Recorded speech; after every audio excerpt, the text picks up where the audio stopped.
Welcome to another episode of Focus on This, the most productive podcast on the internet, so you can banish distractions, get the right stuff done, and finally start loving Mondays. I'm Nick Jaworski, and I am here with a very special guest. You've seen her before.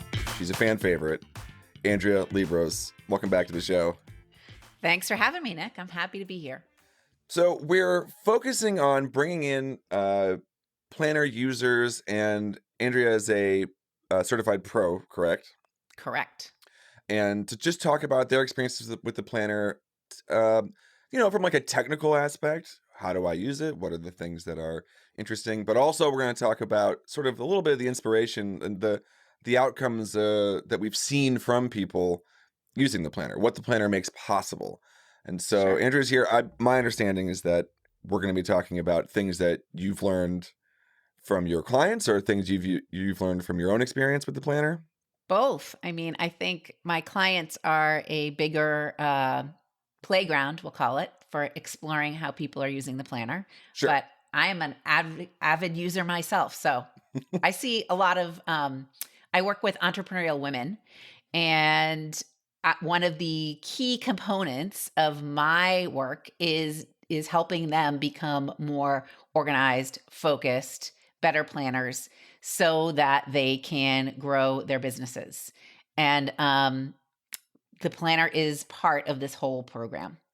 Well, and you've got a book that we're going to talk I about a do. little bit later that's going to talk about, I assume, a lot of the same stuff, correct? Yeah, the title of the book is She Thinks Big. Oh, And love it. the entrepreneurial woman's guide to getting past the messy middle and into the extraordinary. Okay. So I think when a lot of my clients come to me, they're in this, what I call messy middle. And the planner is one of the tools that they can use to help extract themselves from that. Well, and the messy middle, of course, is a favorite phrase here at Full Focus and Focus on This. So it's ready. You're Yeah, ready.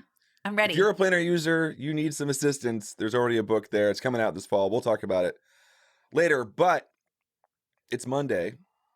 And actually, a little glimpse behind the curtain. It is actually Monday, also while we record this. That's not actually usually the case. Monday morning, bright and Yeah, early. it is Monday morning right now. How are you feeling as you head into your week? I am feeling pretty good. I just like a good full focus planner user, I have prepared my week. And Yes. when did you prepare your week? Of course, I we gotta do it know. on Sundays. Yeah. I find that on Sundays is a better time for me to do it. It's kind of it's some downtime. I can think beyond the immediate moment and kind of make sure I have all my ducks lined up in a row for the week. And it's also a really good time for me to reflect on what my bigger goals are, and am I actually doing things that feed, or I call it fuel them. Mm-hmm. Whereas in the middle of the week or even on a Monday morning right now, I'm kind of full guns blazing. Right. Yeah, you want to go. It's time to get to work. I want to go.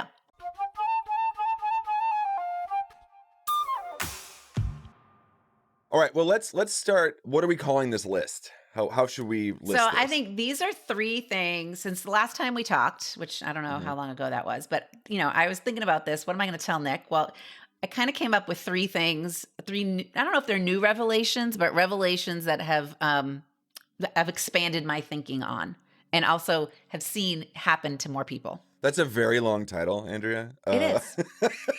3 new revelations. How's yes. that? Okay, great. We'll figure it out later. Yeah, we'll call it the 3 new revelations. Hit me with the first revelation. Okay, so the first revelation is something I call plan, schedule, do. And a lot of times we just want to get right to the action, right? Like, what am I going to do today? What am I going to do this week? What am I going to do this quarter? And we have to really pause before we can do anything. And we have to plan it and we have to schedule it. So sometimes when I have new users to the planner, they're like, oh, this is going to be perfect. It's going to help me figure out my schedule, and then it's going to tell me what to do. But they're forgetting this whole, even though it's called a planner, right? They're forgetting this whole other part of the piece of the puzzle. It's like, what are their goals, or what is the bigger thinking they need? What are they setting out to do? What's their plan, not for today, but for a longer period of time. So That sounds scary though. If you it go, does sound scary. So there is a scary element to this, but you have to be willing to work through that scary. These are kind of like common fears, right? That I'm going to have to commit to something. yeah, if I What's going to go, happen? well, what do I need to do today? I Yeah. can do that. I can tell you that. And Yeah. most people can tell you that. They can Totally. say, today I've got to, got to finish this. I'm going to work out. I'm going to pay this bill. I'm going to do whatever. Right. But if you told me, okay, well, what am I doing this year? What am I doing this 5 years? What do I want to be in a decade from now? I'm suddenly like, wait a minute, Andrea, I'm going to live forever. Number one. We already knew that. I'm going to live forever. Number one. Number two, it sets yourself up for potentially a lot of fear around failure, like sort of preemptive fear. Like you haven't Yes. even started yet, and you're like, well, I can't do that. So No. I'm not going to try it. And I might resemble that remark a little bit. I think we all do at times, right? We all have times that we resemble that remark. But, in my book, actually, I talk about these 9 common fears, Mhm. right? And fear of uncertainty, like what's going to happen in the future. There's fear of success. There's all sorts of fears. But I think there's some freedom actually in thinking bigger and having a bigger plan, because it kind of gives you a path to go on, not just like the little stepping stones, Mhm. but a bigger path, which kind of brings me to my second revelation in that there's a difference between being interested in doing something and being committed to it. Mm. Sure, Okay. that sounds right. But Yeah, but I'm sure the trick is that people don't recognize that in themselves. they don't. Right. They don't. So you've got to 100%. I think again, like I could be guilty of this too. Um, but once you've got to really once you've got someone asking you some questions, or even the planner asking you questions, because it sort of asks you questions in there in a sense. Yes. There's a You lot of really questions. a lot of questions, right? You really you can recognize whether you're committed to achieving something or you're just kind of interested. Mm. Or the third piece of that puzzle, which can kind of go to the other extreme, is you're so attached to what you think it should look like. Meaning, okay, like you talked about working out, Mhm. right? Like you're going to work out today. Mhm. Okay, so all right, so what does a normal workout look like for you? You asking me personally? Yeah. Yeah. Usually I do a lot of cardio. So usually it's a lot of like you gotta warm up and walk and do just a tiny bit of stretching, but then it's Yeah. running, and then that's basically it. I stretch and then I run and then I'm home. That's All it. right, how long does that all take? About an hour. Okay. So that's your typical, like, if Nick's going to work out, this is what it looks like. Yeah. But there are days that maybe you don't have the hour, No. right? Okay, so maybe you've got 30 minutes. So if you were attached to the typical Nick workout, then you'd be, well, I don't have 60 minutes. It's just not going to happen. Yeah. Okay. But Yeah. if you were committed versus being attached to exactly what it has to look like, you might say, okay, 30 minutes is better than no minutes. Sure. And I'm just committed in getting a workout in. If you're committed, then you have a greater plan. Like I'm working out because it makes me feel better and it's a healthy thing to do and I want to do it, and we can get into all the whys. So you're just committed to the workout. You're not necessarily attached to what it Mm. has to look like. I remember former writer of this show, actually, Larry Wilson, talked about that when he travels, he had pre-planned different morning rituals for him, right? So now the difference between being at home and going, okay, I know my alarm's gonna go off. I know that my coffee's, all of the steps that you can control.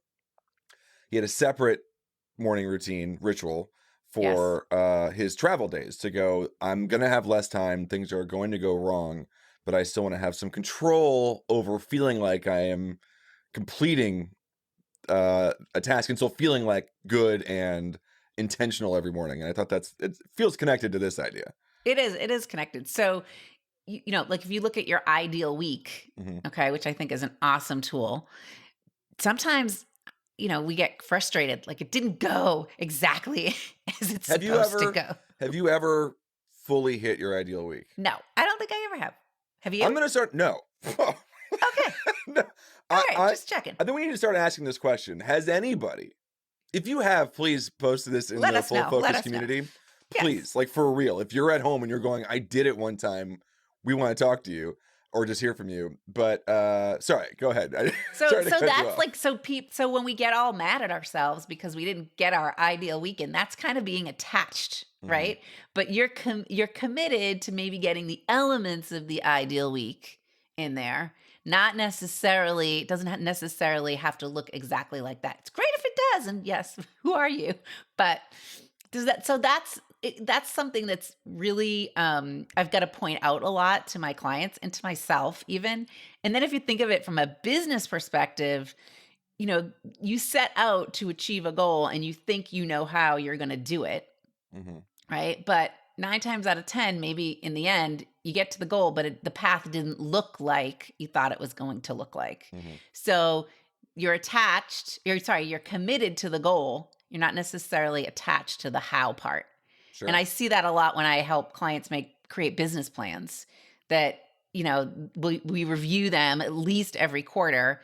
And sometimes they're frustrated that, oh, well, this isn't going exactly as I thought. But I keep reminding them, hey, are you moving in the right direction? And 9 times out of 10, yes. Well, and I think that awareness, right, of saying you're committed to this endpoint, you're committed is would probably help. I have a teenager. I'm not trying to sell my teenager out. But what I notice is that if, he'll set goals and sometimes if things fall off track just like a little bit, which is going to happen, but when Mhm. it does, it is almost like, well, what's the point entirely?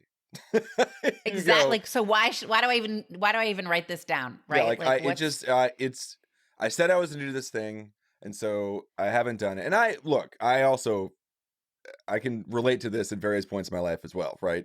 I said I was gonna do this thing, I haven't done it yet, so and I messed up, and so I can't do it anymore.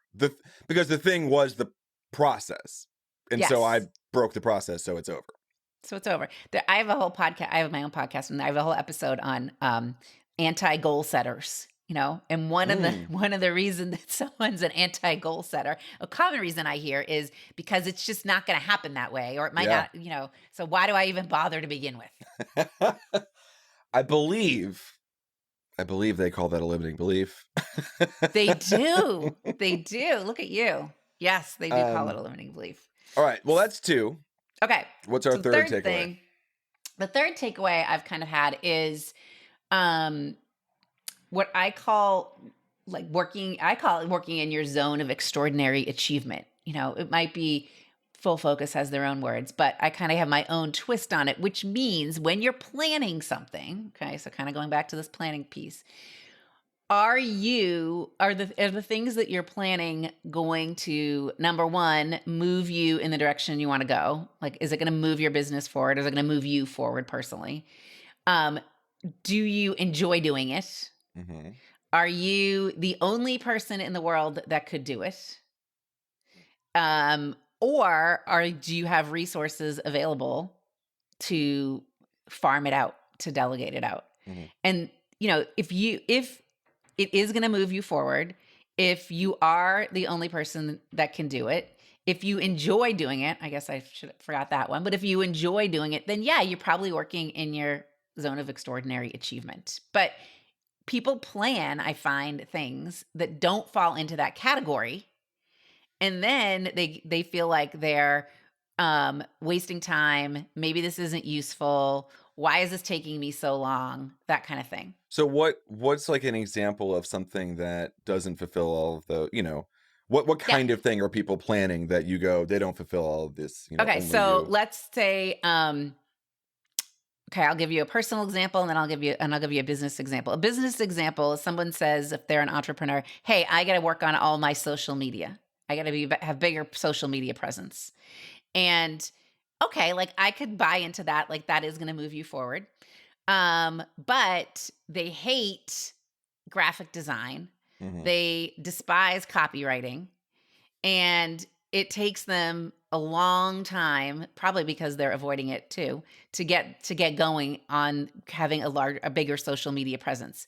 They would have been way better off finding someone whose expertise is social media, who enjoys doing it and who does it really quickly, and letting that person do it, right? So that's something. Instead, they have these big blocks of time that say social media on their planner, Sure. and they never actually do it because Right. they hate doing it, and it takes a while. So that would be kind of a business example. You're not working in your zone of extraordinary achievement. At home, I mean, as silly as it sounds, like a lot of people don't love cooking, Hmm. right? It's not their thing. So, yes, we all have to eat. That's part of the deal. But could you even just, use one of those meal delivery services? It might Sure. make it a little easier. You have all the ingredients right in front of you. I mean, you could go to the extreme of hiring a chef, but just the meal delivery or going to the grocery store and buying something. Even now in the grocery store, they have meals with all the components. Like that's helping you create a better plan than suffering through meal prep, planning, grocery shopping. Sure. Well, and I don't know if famously is the right word or not, but we have talked at least a few times about the role of dinner specifically in your daily Yeah. routine. How do you manage your dinners out of curiosity? So I go in streaks, Hmm. Nick. I got to be honest. Sure. Sometimes I've been known to use meal, get 4 meals in a box every week Hmm. from Blue Apron. Then other times I'm like, no, I've got my act together. I've got a little more brain space for this, and I plan out meals on Sundays and get all the ingredients. And then other times I just tell people in my family that they have to fend for themselves on Yep. certain days of the week. Yep. So Well, I'm thinking about this because last week we had to make a very conscious decision. We had a lot happening in our life. We have a baby now, plus the teenager, plus business stuff and whatever. And I was just sitting in the kitchen and I went, you know what? Next week we're just doing like frozen meals. yeah. We just like for this week, I cannot sit around and think about this. And so that's what it is. My son came in the kitchen 2 days ago and he goes, "What are we doing for dinner?" And I said, "I have not thought about it at all." And Yes. so I was just like, I can't. So that's been very, and just like the freedom to let go of that. It's not forever, but it's No. okay. For Right. one It's week, okay. if we're doing some frozen pizza and we're pulling in the chicken tenders and what I really had to like let go of that. You're Um, committed to eating dinner, but you're not attached to what it's going to look like. well, not now. Yes, that's for sure. So those are our three takeaways. Can you summarize Sure. what those were again? First one is there. It's not just about doing something. It's not just about taking the action. It also involves planning what you're going to do, scheduling it into your planner, and then you're going to do it. So that was Mhm. number one. Number two is, this whole thing. Are you just interested in doing something? Are you committed to doing it, or are you attached to what it's going to look like? I think my choice would be committed in the middle there. And then the third piece is really operating in what I call your zone of extraordinary achievement. It's moving the needle forward. It's something you enjoy doing. It's something that no one else can do. And you have the resources to, or if it's not something, if you're going to farm it out, you have the resources to do it. But just only operating where you're at your optimum, not suffering through things that aren't necessarily giving you energy.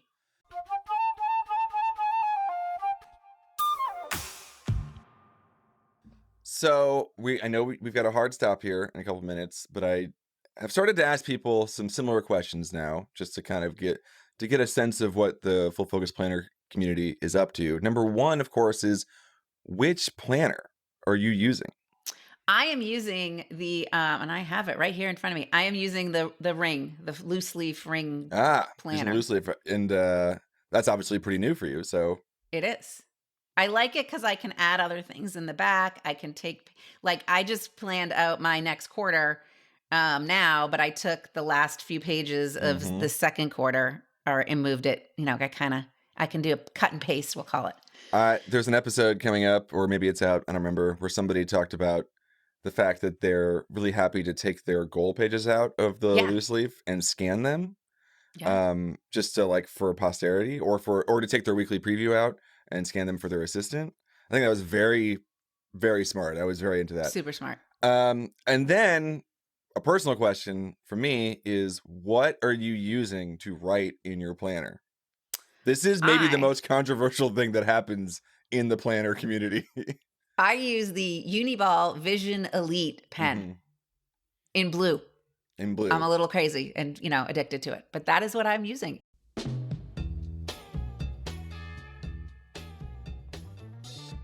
One day I'll get to talk about my pencils. That's the one day we're gonna do it. But Andrea, thank you so much. You've got a book coming out real quick. When's it coming out? What's the title again? Where should people September go? 26th. It's called She Thinks Big: The Entrepreneurial Woman's Guide to Moving Past the Messy Middle and into the Extraordinary. And if you want to find out more about it, get on the list, etc., you can go to Andrea's with an S, links.com, andreaslinks.com. All right, and you can find all sorts of links there. We'll have that in the show notes for sure, so you can just go down there and click it, and you'll be there. And so, Andrea, thank you so much for helping on the show today and for sharing your insights, and we'll have you back soon. Thanks, Nick.